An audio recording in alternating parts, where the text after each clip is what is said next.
Hello, everyone, and welcome to today's session. So today we'll be going through a key aspect in the iGV portfolio, which is mastering EXPA. This is very important, and for every single member of the iGV portfolio, it is very important for you to learn how to navigate EXPA. So let's start with, first of all, learning what exactly is EXPA really? Like, this could be new to some people. That's understandable. We're all here to learn together. So let us get started. So basically what EXPA is, it's an international platform. First of all, this is where all applications, if someone from Italy applies to an opportunity in maybe Netherlands, it will be reflected on EXPA. So it's an international platform, really. It's not just for ISEC in Uganda. Second of all, it needs to be checked daily, especially for the iGV portfolio members. You need to check it daily. Quick disclaimer that this is not necessarily for everyone. Remember, within your portfolio, your vice president, that is VP iGV, will assign specific roles to specific people. So for example, if you are the project manager, meaning that you are the person that is in charge of starting projects and managing a relationship with the opportunity providers, these being the NGOs and the schools we have projects with, then you wouldn't necessarily need to check EXPA daily, maybe unless your VP asks you to do so. But if you are maybe the EP manager or EXPA in charge, I don't know how they will call it, that is up to them, then you will be required to check it daily because people apply on a daily basis. And why we need to check EXPA daily is because when an EP is applying for global volunteer, these are passion projects. So they will probably have like multiple passion projects. Since an EP will move with the entity that reaches out to them fast and faster and process them faster. So if you take a week to reach out and maybe they applied also to Ghana, to Nigeria, to Kenya, then by this time they've already been accepted by a different entity, probably even approved by then. So you see, with iGV, we have to focus on speed but quality. Speed and quality all at the same time. So reflect, and then it reflects all activities from isec.org. So what's the difference between isec.org and EXPA? isec.org is an external website, while EXPA is for internal operations. So isec.org is one that is used by exchange participants when they want to apply to go for exchange. But EXPA is used by ISECers only. Only members of ISEC that have been assigned a role on EXPA are able to access some of the things I'll be showing you today. And the next, isec.org is for signups and applications, while EXPA is for EP management. We'll also see how to manage an EP using EXPA. So next, this is just an intro to EXPA. When you log into your EXPA account, what you see here, where my cursor is hovering around, is how your EXPA will look like. We have the homepage, people. I've only highlighted the things that are important to us. For us specifically, I want us to focus on applications and analytics, specifically applications of people. That is where we get an overview of all the applications that we've gotten on iGV. And analytics is where we're able to check on our performance. Analytics come in when we want to check on our performance, and also when we are doing planning. This makes sense more for LCVPs and LCPs. When you're doing planning is where you sit down and define your goals, define your numbers, your strategies, and all of that good stuff. But for you to do that, you need to, first of all, reflect on the past. So for analytics, you will also find it on EXPA. So this is just an overview. I wanted us to go through, like I said, the most important part of this of EXPA, like where we'll be able to see applications. So like I said, hover. And this is for people that are specifically using their laptop. You can use it on your phone, but I will be honest, it is much, much easier to navigate EXPA on your laptop, at least in my experience though.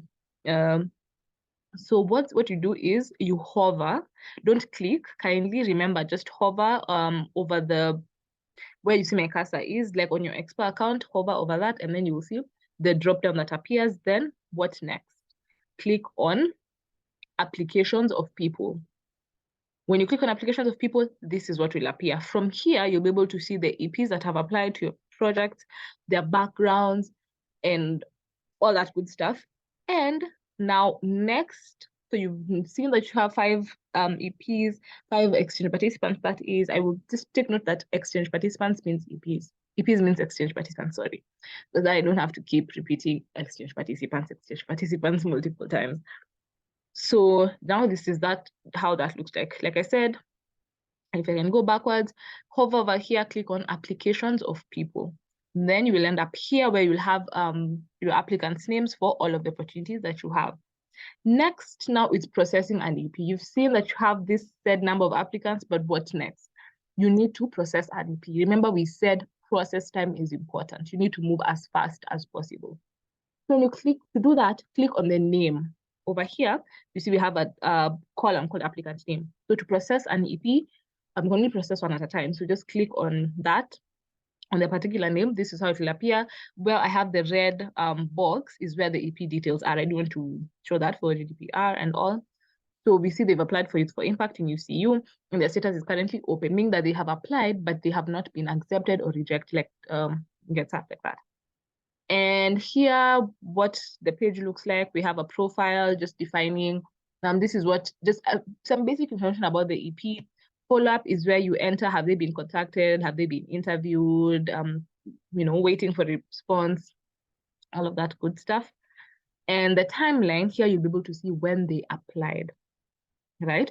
So if they applied March, you'll be able to see when they applied, and these arrival details and departure details.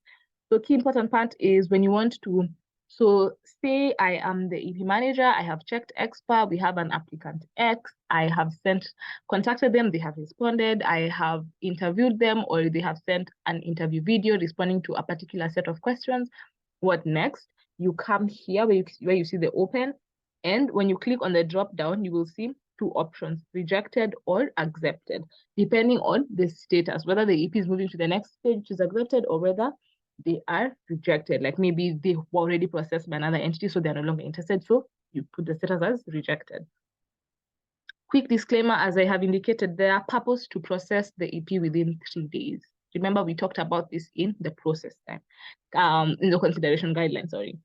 So purpose to process the EP within a maximum of 3 days. Trust me, even with iGV, you can then go from, an EP can move from apply to accepted within 24 hours, depending on our speed. We have to be on our toes 24/7, processing, and checking EXPA as much as we can. So that is it about processing an EP. Super simple, elaborate, straight to the point. Next, how do we check for performance? So this is an overview of how the performance analytics looks like. So let me just go back a bit to the home page. Like when you click on EXPA, this is how it looks like. So to go to find analytics, what you do, it's here, this is the page I wanted to show. For analytics, click on where I'm hovering my cursor on your EXPA dashboard. This is where you will click on.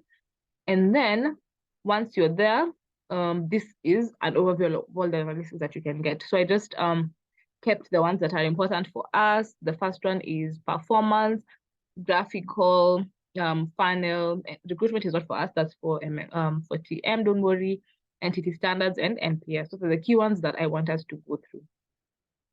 So I didn't go in any order, and my apologies for that. So first of all, we start with the funnel tracking. So I use Chambog as an example. So what you do with funnel, you come and enter the product. Remember, our product is iGV, not iGV old, iGV. And then enter the entity. When the part of entity, enter your particular LC. For example, I entered Sambogo. And then the time period, there's normally the option of, if you check this week, today, this quarter, this year, but there's also the option of custom ranging. Custom ranging, you'll be using it a lot. When you click on that, you're able to define if you want numbers from January 1st of 2022 to January 1st of 2023, then you are able to define that there. So this is exactly what I did. You see, I custom ranged mine to January 1st, 2022 to January 31st, 2023. And here I've gotten the breakdown of the funnel. So what you get from the funnel is the process time and the conversion rate, which is very, very important. Why is this important? First of all, when you are doing planning, you will notice that you need to know the conversion rate. What is the conversion rate from applied to accepted? How many EPs are applying and how many of them are we accepting? From accepted to approved, approved to realized. This will help you realize where is your bottleneck? Because remember, for IGV, our measure of success is the number of realizations. So that is our focus. The same way OGV is focusing on approvals, we are focusing on realizations. So now, knowing that is our goal, we are able to, for example, go through the funnel and see where our problem is. So we see from approved to realized, you have a 100% conversion rate. So that's not our bottleneck. Accepted to approved, we have a 55.56% conversion rate. Not bad, but could be better. Now that's lacking is applied to accepted, which is 16.36%. Then now we, as the IGV for maybe ICT in Chamber, can be able to realize, okay, what is the problem there? We've had a conversion rate from the time period I just defined here of 16.36%, which is very, very low. We also check the process time and we see it's 11.62 days. That's a very long time. You see, what analytics helps you with is it helps you narrow down on your problem and then for you to develop strategies to improve on this. Next, we have standards delivery. Remember, as IGV, we are in charge of 12 of the 16 standards.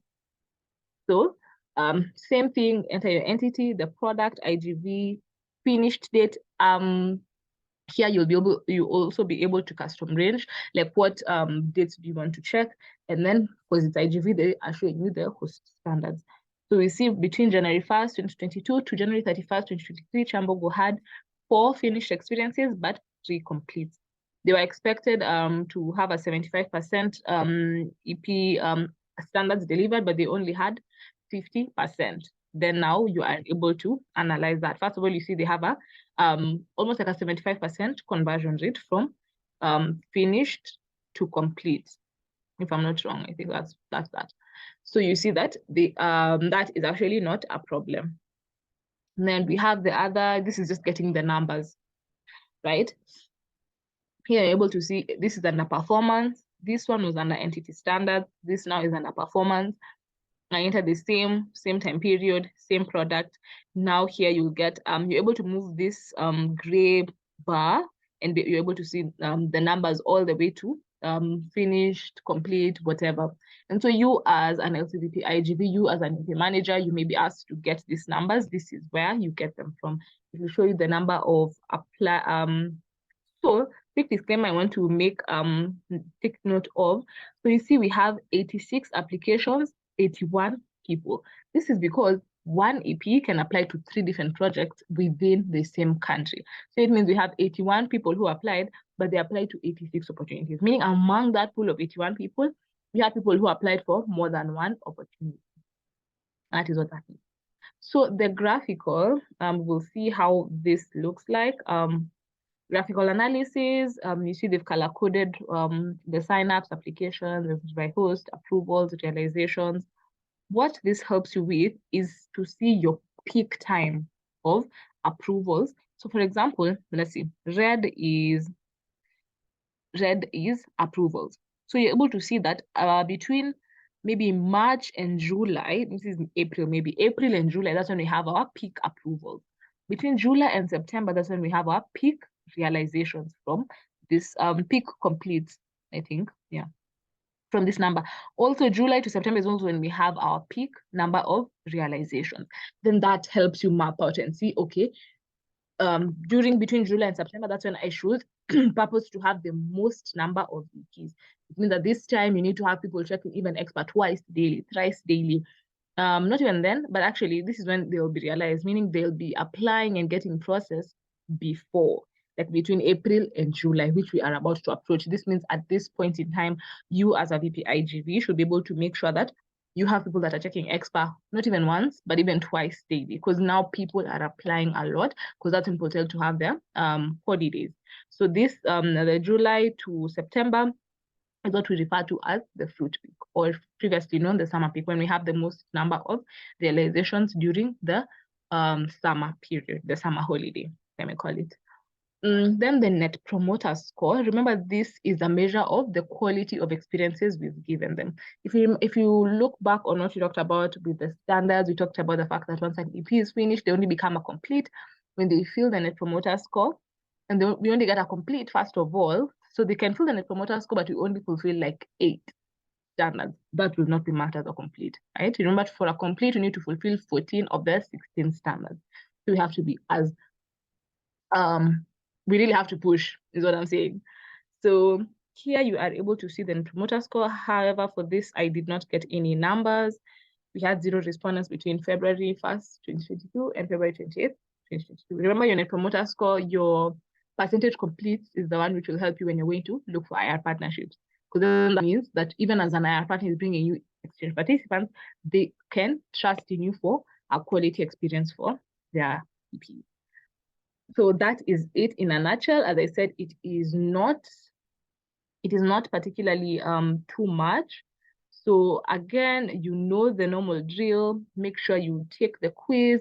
If you need to go through these slides again, go through them. I'd actually encourage you to go through the slides, the video, while you're also working on EXPA yourself. Sort of like, am I seeing the same thing she's seeing? So that if you're not seeing that, then kindly reach out to your MCDP ICX, who is Anderson, and he will be able to guide on that. Thank you so much, and see you in the next video.